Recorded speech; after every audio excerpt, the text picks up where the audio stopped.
I cut my palm open, blood poured out, and I wanted to prove to my father I wasn't a coward. But he didn't even flinch. He thought my scrawny build would only bring shame to the family. He said killing me was the only way to uphold the survival of the strong. At my father's command, my brother Kui drew his plasma blade. The edge slowly pressed against my neck.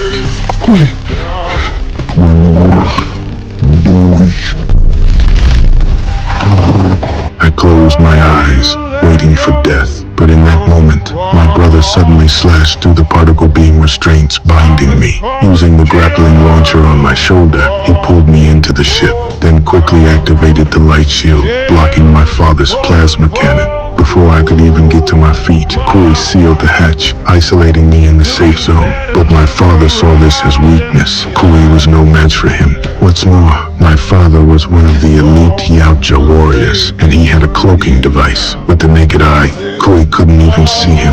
Within a few rounds, my father drove his wrist blade through Kui's palm. I watched, frantic. I tried desperately to open the hatch, but it wouldn't budge. I could only watch as my brother was badly wounded. My father showed no mercy. Like a beast that had caught the scent of blood, he raised his blade to finish Kui. Kui could have grabbed the plasma sword to fight back, but all he cared about was my safety. He gave up his own life, picked up his severed arm, and used its device to activate the ship's autopilot.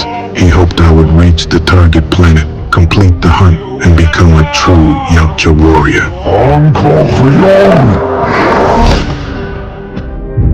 My name is DREK. In the world of the Yautja, the law of the strong always rules. Young warriors must hunt powerful prey, even their own brothers, to earn the clan's respect. But I was small, didn't fit the image of a formidable warrior. From birth, my father saw me as a disgrace. He'd hinted many times for Kui to find a chance to kill me. Luckily, my brother and I were close, so I managed to survive.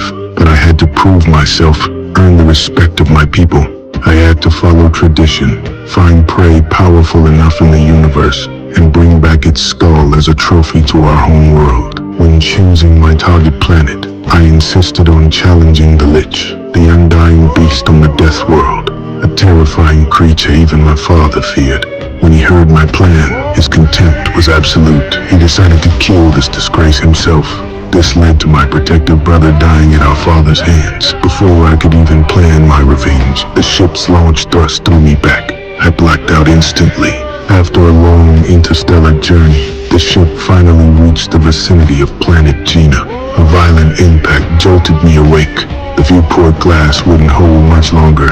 I had no choice but to get into the escape pod for an emergency landing. Before I even hit ground, airborne predators spotted me as prey. I nearly died right there. At the critical moment, I quickly adjusted course and crashed awkwardly into the jungle. Overwhelming frustration brought back the image of my brother's death. Guilt and regret flooded through me. After a brief venting, I made a silent vow. I would bring back the Lich's skull and avenge my brother. But this planet was far more dangerous than I'd imagined. To survive, I had to learn to use every resource around me. Though my landing was rushed, my hunting gear was all intact. I had a collapsible plasma bow that fired ion beams with devastating power. An extendable spear, the signature weapon of the Yautja. My wrist guard concealed plasma boomerangs I could deploy anytime, and several explosive metal spheres. As I checked my gear, danger crept in. I didn't dare let my guard down, gripping my spear and staying alert. But the moment I focused on what was ahead, a strange tendril snatched all my gear from behind. The culprit was vine creatures hidden in the foliage. They could sense prey within a 30-foot radius through vibrations or body heat. They specialized in ambushing with barbed tendrils. I was careless for a moment, and it stole my spear. I had to activate my plasma blade to try and fight my way out. But the vine monster saw through me and knew how to work as a team.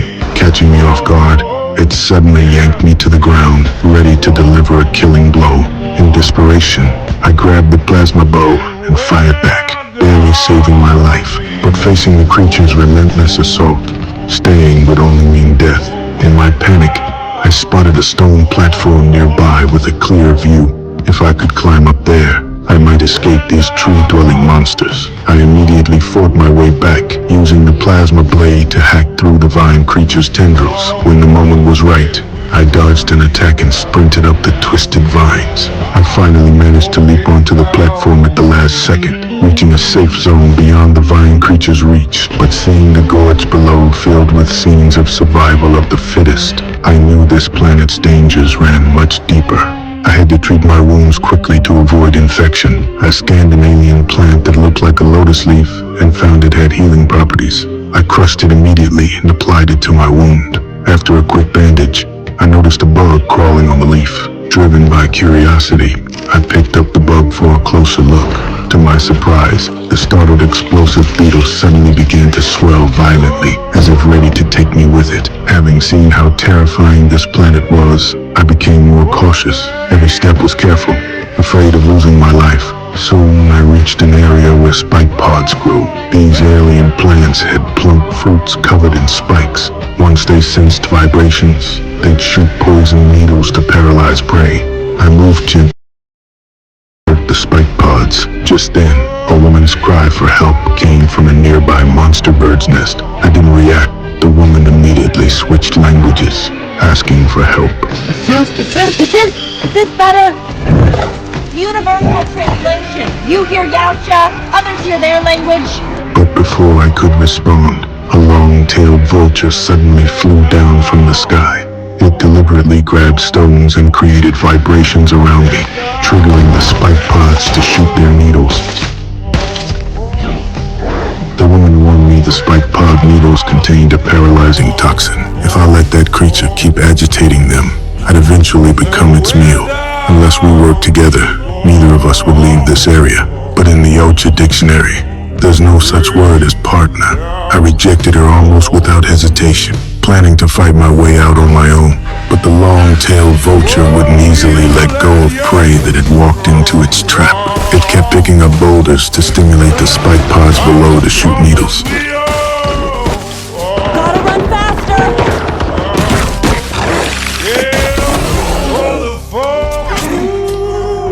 It happens fast, Tom. If you had a weapon, I could use it. Throw me that and I can get you the antidote. The woman claimed she could find an antidote. My consciousness was fading, so I had to compromise temporarily. I used my last bit of strength to throw her my boomerang, then reluctantly lay on the ground waiting for death.